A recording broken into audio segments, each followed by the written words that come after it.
नमस्कार। चलिए आज एक ऐसी दुनिया की बात करते हैं जहां तर्क की सीमाएं खत्म होती हैं और कुछ ऐसा शुरू होता है जिसे हम सिर्फ महसूस कर सकते हैं। एक ऐसी शक्ति जो किसी भी नियम में नहीं बंधी है।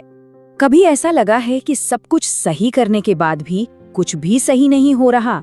हमने अपनी तरफ से पूरी कोशिश की, हर नियम का पालन किया, लेकिन नतीजे हमारी उम्मीदों से बिल्कुल उल्टे। ये एक ऐसी निराशा है जिसे शायद हम सब ने कभी ना कभी महसूस किया है। और ठीक उसी मोमेंट में हमारे अंदर जैसे दो आवाजें लड़ने लगती हैं। एक आवाज हमारे दिमाग की जो लॉजिक से कहती है अरे ये तो नामुमकिन है, और दूसरी आवाज दुनिया की जो बार बार याद दिलाती है ये इतना आसान नहीं है। लेकिन क्या हो अगर इन दोनों ही आवाजों से बड़ी कोई शक्ति हो, एक ऐसी शक्ति जिसके आगे हमारा तर्क और ये दुनिया दोनों झुक जाते हैं।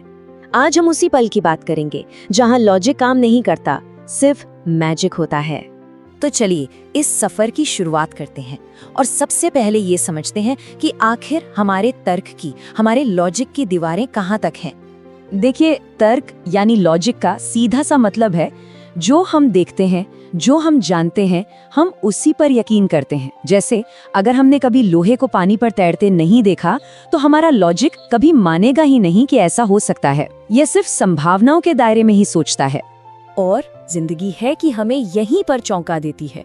सोचिए, दिन रात एक कर दिया, मेहनत की, पर नतीजा सिफर।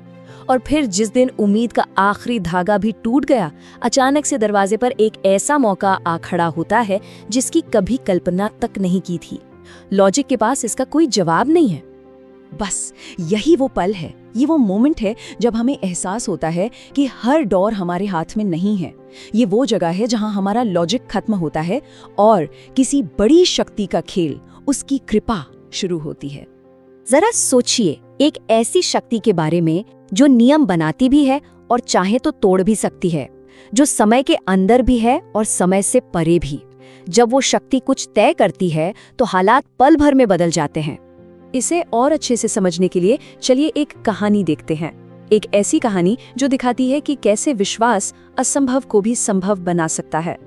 मार्कंडेय ऋषि, भाग्य ने उनकी उम्र तय कर दी थी, सिर्फ 16 साल। लॉजिक क्या कहता है, ज्योतिष क्या कहता है? यही कि मृत्यु निश्चित है। लेकिन उन्होंने लॉजिक पर नहीं, अपनी भक्ति पर भरोसा किया और महादेव की शरण में चले गए। और नतीजा, महादेव ने स्वयं आकर यमराज को रोका और उन्हें अनंत जीवन का वरदान दिया। तो ये सिर्फ एक कहानी नहीं है, ये एक सिद्धांत है। ये हमें सिखाता है कि अगर विश्वास सच्चा हो तो वो भी हो सकता है जिसे दुनिया नामुमकिन मानती है। चलिए अब इस कहानी से निकलकर अपनी अपनी जिंदगियों में झांकते हैं। ये मैजिक मोमेंट हमारी लाइफ में कैसे आता है? हम सबकी जिंदगी में वो दौर आता है ना, जब लगता है मानो सारे दरवाजे बंद हो गए हैं। नौकरी की तलाश है कि खत्म ही नहीं हो रही, कोई बहुत जरूरी रिश्ता टूट गया है या आर्थिक बोझ बढ़ता ही जा रहा है। ऐसा लगता है अब कोई रास्ता नहीं बचा। और ठीक उसी निराशा के पल में अचानक कुछ होता है। एक फोन कॉल, एक अनजान व्यक्ति से मुलाकात या एक छोटा सा मौका जो सब कुछ बदल कर रख देता है। एक ऐसा मोड़ जो हमारे किसी भी प्लान का हिस्सा था ही नहीं। तो इसका मतलब क्या हुआ? इसका मतलब साफ है, वो जादुई पल हमारी प्लानिंग से नहीं, हमारी टाइमिंग से नहीं, बल्कि उस बड़ी शक्ति की टाइमिंग से आता है जिसे हम महादेव की टाइमिंग कहते हैं। और यहीं पर शुरू होता है हमारा सबसे बड़ा संघर्ष, विश्वास और जल्दबाजी के बीच की लड़ाई। हमारा मन बार बार पूछता है अभी क्यों नहीं और इंतजार क्यों? लेकिन बड़ी तस्वीर कुछ और ही होती है।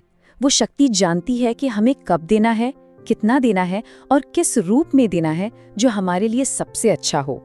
तो याद रखिए, अगर किसी प्रार्थना का जवाब मिलने में देर हो रही है तो इसका मतलब ये नहीं कि उसे अनसुना कर दिया गया है, बिल्कुल नहीं। इसका मतलब है कि हमें उस तोहफे को संभालने के लिए तैयार किया जा रहा है। वो देरी असल में तैयारी का समय है। अब तक हमने बाहर की दुनिया के चमत्कारों की बात की, लेकिन अब बात करते हैं सबसे बड़े जादू की। वो जादू जो बाहर नहीं, हमारे अंदर होता है। बाहरी चमत्कार तो आते जाते रहते हैं, लेकिन असली मैजिक तो अंदर होता है। जब अंदर का डर खत्म हो जाता है, जब आत्मविश्वास जागता है, जब मन में उथल पुथल की जगह शांति आ जाती है और जब अकेले होकर भी इंसान खुद को पूरा महसूस करता है। यकीन मानिए, जब इंसान अंदर से बदलता है तो बाहर की दुनिया खुद ब खुद बदल जाती है। तो इस पूरे प्रोसेस में हमारा रोल क्या है? बस 3 सीधी सादी बातें हैं। पहला, अपना कर्म करें, यानी पूरी ईमानदारी से कोशिश करें। दूसरा, प्रार्थना करें, अपनी इच्छा उस शक्ति तक पहुंचाएं। और तीसरा, धैर्य रखें, ये विश्वास करते हुए कि सही समय पर सब कुछ होगा। और जब ये तीनों चीजें एक साथ मिल जाती है ना, तो सब कुछ इतनी खूबसूरती से अपनी जगह पे आता है कि हम बस यही सोचते रह जाते हैं, अरे ये कैसे हो गया? तब समझ आता है कि जब महादेव की मर्जी होती है तो लॉजिक नहीं, सिर्फ मैजिक होता है। तो अगर आज किसी का जीवन इंतजार के दौर से गुजर रहा है तो निराश होने की बिल्कुल जरूरत नहीं है, बस धैर्य रखिए। क्या पता जिंदगी की किताब का सबसे खूबसूरत चैप्टर अब लिखा जा रहा हो।